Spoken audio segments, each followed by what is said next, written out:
Hello guys! Hello Capricorn! Welcome dito sa aking channel, Kapalaran 888 Capricorn. Alamin natin kung anong messages, vibration, gabay, energy para sa lahat. Ito ay para sa lahat ng Capricorn. Kung bago ka sa channel ko Capricorn, please like, share, and subscribe. Paki-press ang notification bell button para updated ka sa mga videos na ina-upload ko. So, Capricorn, sinasabi ng bara sa'yo dyan na babae ka man or lalaki, isang lalaki, gentleman siya, is number 28. Isang lalaki ang pinaka-importanteng tao sa buhay mo sa ngayon. So, pwedeng tatay mo to, father figure, manliligaw, karelasyon, kapatid na lalaki, or kaibigan na lalaki. Okay. So, 28 siya, it's 10. 2 plus 8 is 10. So, posibleng decision making to with kasama tong lalaking to, ang posibleng matapos na. Okay? Capricorn, tingnan natin.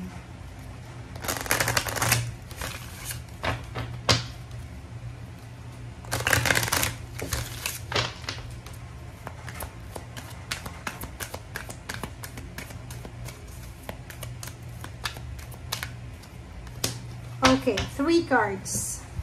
Capricorn, friendship, lights, and wow. Capricorn, sa linggong ito, sinasabi ng bara sa'yo na oras na para alamin natin Capricorn, yung mga kaibigan ba natin is talagang totoo yan sa likod at sa harap natin, parang ganon. Yung friendship na to ito yung sinasabi na huwag tayong basta-basta makikipagkaibigan, lalo na kung bad influence yan. Yung friendship na to is talaga yung friendship na susuportahan ka talaga. So, this week, sinasabi ng bara sa'yo na hanapin mo sa linggong ito yung mga tao talaga na pwede kang suportahan. Yung mga taong pwede kang tulungan. Yung mga taong pwede kang bigyan ng assistance and protection. Okay? Next card natin is light. Dito naman sinasabi ng bara sa'yo na Capricorn, pwede kang maging liwanag ng mga tao sa paligid mo. Like your friends mo. Siguro may mga kaibigan ka na maraming pinagdadaanan ng mga dark moments na kailangan ng liwanag. So, pwedeng ikaw yung makatulong dito para maliwanagan yung buhay ng kaibigan mo na to. Parang ganun. Dito din, sa hidden depths na to, sinasabi ng barahan na maraming sikreto, maraming information.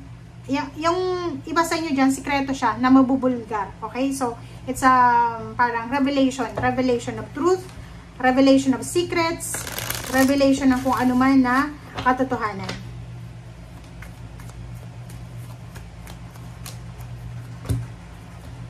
Okay. Next card natin is 8 of Cups and then Temperance. So, nakikita ko sa'yo dito, pwedeng mayroon ka Capricorn na hinihintay na travel. Ang iba sa inyo dyan, pwedeng sobrang excited na kayo para sa pagta-travel nyo. Pwedeng paglilipat bahay to Pwedeng excited ka na para sa, like gusto mong pumunta ng Maynila kung nasa probinsya ka, or kung saan man, ibang bansa. And dito sinasabi na sa linggong ito, be patient. Kasi papunta ka na dun Diba? Kailangan mo maghintay. Huwag masyadong atat, huwag masyadong magmadali. Okay? Next card natin, Capricorn. Diba? So, dito naman sa 5 of Pentacles, tsaka 7 of Wands, sinasabi sir dito, Capricorn, na sa linggong ito, kung may problema ka sa pera, may mga financial problems kayo, kailangan mong proteksyonan yung kung ano yung meron ka sa ngayon, 'di ba? So, halimbawa, pera yung problema natin, huwag nating isabay yung relationship natin or pamilya kasi kailangan nating proteksyonan yung pamilya. Sabihin na ng ibang tao, wala tayong pera, at least may pamilya tayo. Parang ganun. So, balance wag nating sisirain yung pamilya dahil sa pera. Wag nating sirain yung trabaho natin dahil sa pamilya or sa relationship. Parang ganun, balance lang. Wow! So, dito naman, Capricorn, it's your energy to Kasi, sinasabi ng bara sa'yo dito na posible kang magta-travel talaga. So, may mga Capricorn dito na pwedeng mag-travel ka. Pwedeng international siya or local lang yung travel na to. But, may possibilities dito ihanda mo yung sarili mo Capricorn kasi may posibilidad na kung saan ka man papunta sa ngayon, pwedeng may makilala ka doon na tao na pwedeng siya yung maging karelasyon mo. Or sinasabi din ng barahan na kung saan ka man papunta, pwedeng sa airport, sa airport pa lang, pwedeng may makilala ka na pwedeng makatulong sa'yo para mabago yung takbo ng buhay mo. Nakikita ko sa'yo dito, Capricorn, na sobra kang talkative, sobrang friendly ka. So, kahit saan ka pumunta, nakakakuha ka talaga ng kaibigan or kausap. So, nakikita ko sa'yo dito na parang hindi natin sigurado kung ano yung mangyayari sa iyo sa future, kasi maraming darating pa ngayon mismo sa ngayon na pwedeng magdala sa iyo ng confusion. Okay?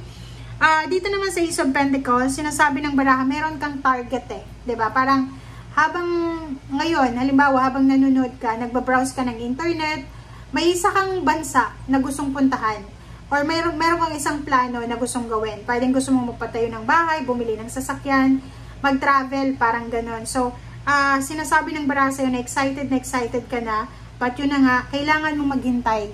Kailangan matuto tayong maghintay. Okay. So yun, sa ngayon parang stagnant ka, pero nakikita ko sa'yo dito na buo na yung plano mo eh.